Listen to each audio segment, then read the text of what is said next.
کسی کو جاب دلا کر کمیشن لینا۔ حافظ غلام صاحب نے پوچھا ہے جی، ایک شخص نے کمپنی میں شامل ہو کر دوسرے کو کمپنی میں شامل کرایا، اس پر اس کا کمیشن لینا کیسا ہے؟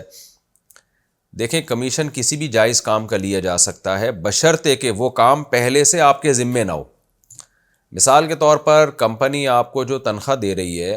تو اس کام کی تنخواہ دے رہی ہے کہ آپ کے کاموں میں ایک کام یہ بھی ہے کہ آپ نے انٹرویو لے کے لوگوں کو سلیکٹ کرنا ہے کمپنی کے لیے، یا یہ کہ آپ نے لوگوں کو کمپنی سے ملانا ہے انٹرویو کے لیے یا سلیکشن کے لیے۔ تو کمپنی میں آپ کی جاب ہی اس ٹائپ کی تھی تو پھر تو کمپنی آپ کو اس کے پہلے سے پیسے دے رہی ہے نا اس کام کے، پھر الگ سے آپ کھانچہ کھول نہیں سکتے، وہ کھانچہ کھولیں گے تو حرام ہوگا، آپ کے لیے رشوت ہوگی۔ لیکن اگر کمپنی میں آپ کو تنخواہ اس کام کی نہیں مل رہی، تنخواہ جس کام کی مل رہی ہے وہ الگ کام ہے، یہ بالکل آپ نے ایک سائیڈ میں ایک بزنس کر رہے ہیں کہ لوگوں کو آپ اپنی کمپنی میں جاب دلا رہے ہیں، تو چونکہ یہ آپ کے ذمے کمپنی کی طرف سے ہے نہیں، تو یہ آپ کا الگ سے ایک بزنس ہے،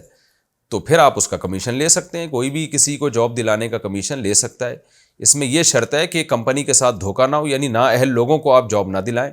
صرف کمیشن کی لالچ میں۔ اور دوسرا یہ کہ یہ کام آپ اس وقت کریں گے کہ جب آپ کے کمپنی نے جو کام آپ کے ذمے لگائیں وہ متاثر نہ ہو۔ وہ کام اگر متاثر ہو رہا ہے تو پھر ظاہر ہے آپ کو تو کمپنی نے جس کام کے لیے رکھا پہلے تو آپ نے وہ کرنا ہے نا، یہ تو آپ نے سائیڈ میں کرنا ہے۔ بعض لوگ یہ ہوتا ہے کمپنی نے کوئی کام کسی کے ذمے لگایا، وہ کام کر نہیں رہے، اپنے سائیڈ میں وہاں پر جو ہے نا وہ اپنا منجن بیچ رہے ہوتے ہیں، گٹکے مٹکے بیچ رہے ہوتے ہیں اپنے، تو وہ پھر جائز نہیں ہوگا۔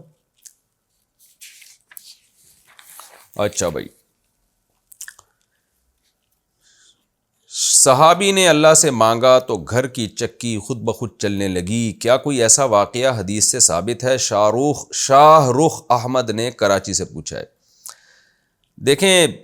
یہ واقعہ مختلف حدیثوں میں ہے جن میں تھوڑا سا آپس میں متن کا اختلاف بھی ہے۔ بعض روایات میں ملتا ہے کہ یہ انصاری صحابی کے ساتھ ایسا ہوا کہ گھر میں چکی خود بخود چلنے لگی اور آٹا نکلنے لگا، اور بعض میں یہ کہ بنی اسرائیل کے ایک شخص کے طور پر یہ واقعہ کا تذکرہ حدیث میں ملتا ہے۔ تو لیکن مجمع الزوائد میں علامہ ہیثمی نے اس واقعے کو صحیح قرار دیا ہے۔ ظاہر ہے جب حدیث کی بات آئے گی تو پھر محدثین ہی فیصلہ کریں گے نا، تو علامہ ہیثمی بہت بڑے محدث گزرے ہیں، انہوں نے اس واقعے کی اصل کو درست قرار دیا ہے کہ فی نفسی ہی یہ واقعہ ثابت ہے کہ اب بنی اسرائیل کا ہے یا انصاری صحابی کا،